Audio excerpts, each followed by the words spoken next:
general picture, however, of a Big Bang followed by an expanding universe is correct. What happened before that? Was the universe devoid of all matter, and then the matter suddenly, somehow created? How did that happen? In many cultures, the customary answer is that a god or gods created the universe out of nothing. But if we wish to pursue this question courageously, we must, of course, ask the next question. Where did God come from?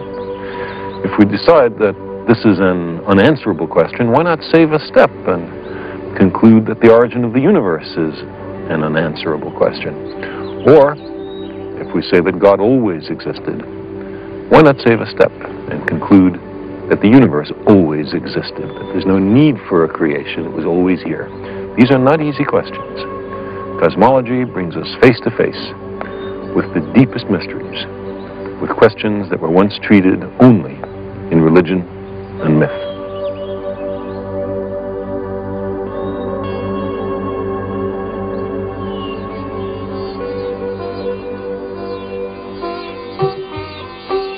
Who knows for certain? Who shall here declare it? Whence was it born? Whence came creation? The gods are later than this world's formation. Who then can know the origins of the world? None knows whence creation arose, or whether he has or has not made it, he who surveys it from the lofty skies. Only he knows, or perhaps he knows not. These words are 3,500 years old. They're taken from the Rig Veda, a collection of early Sanskrit hymns.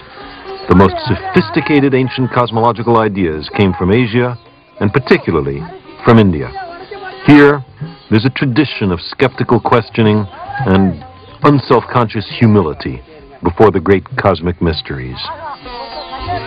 Amidst the routine of daily life, in, say, the harvesting and winnowing of grain, people all over the world have wondered, where did the universe come from? Asking this question is a hallmark of our species.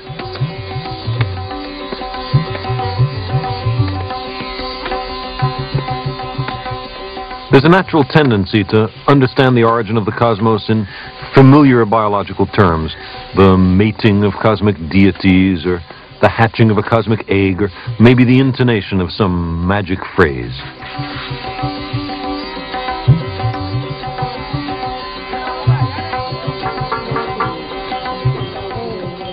The Big Bang is our modern scientific creation myth. It comes from the same human need to solve the cosmological riddle. Most cultures imagine the world to be only a few hundred human generations old. Hardly anyone guessed that the cosmos might be far older, but the ancient Hindus did.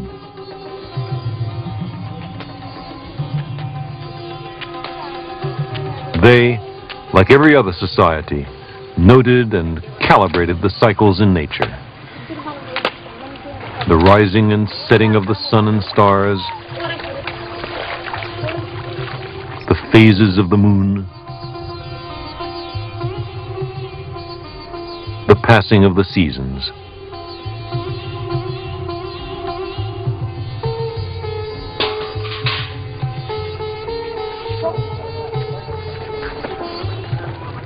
All over South India, an age-old ceremony takes place every January, a rejoicing in the generosity of nature in the annual harvesting of the crops. Every January, nature provides the rice to celebrate Pongal. Even the draft animals are given a day off and garlanded with flowers.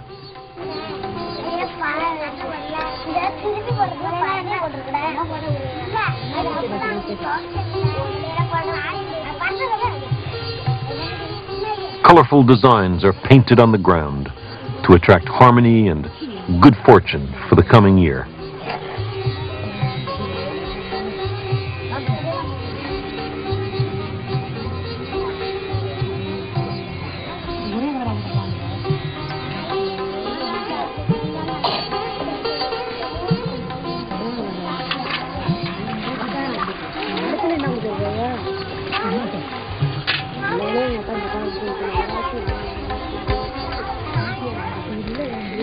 Pangal, a simple porridge, a mixture of rice and sweet milk, symbolizes the harvest, the return of the seasons.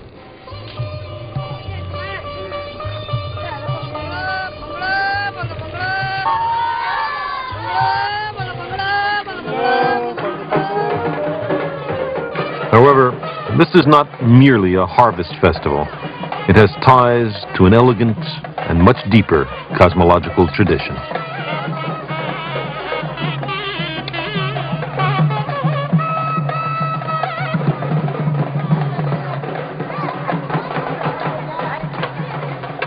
The Pongal festival is a rejoicing in the fact that there are cycles in nature. But how could such cycles come about unless the gods will them? And if there are cycles in the years of humans, might there not be cycles in the eons of the gods? The Hindu religion is the only one of the world's great faiths dedicated to the idea that the cosmos itself undergoes an immense, indeed an infinite, number of deaths and rebirths.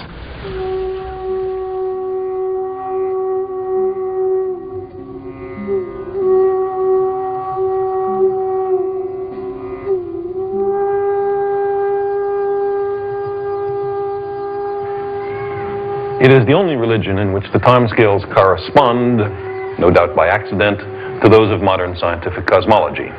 Its cycles run from our ordinary day and night to a day and night of Brahma, 8.64 billion years long, longer than the age of the Earth or the Sun, and about half the time since the Big Bang.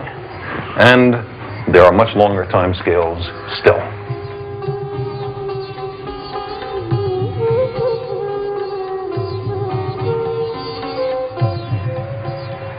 There is the deep and appealing notion that the universe is but the dream of the god, who, after 100 Brahma years, dissolves himself into a dreamless sleep, and the universe dissolves with him, until, after another Brahma century, he stirs, recomposes himself, and begins again to dream the great cosmic lotus dream.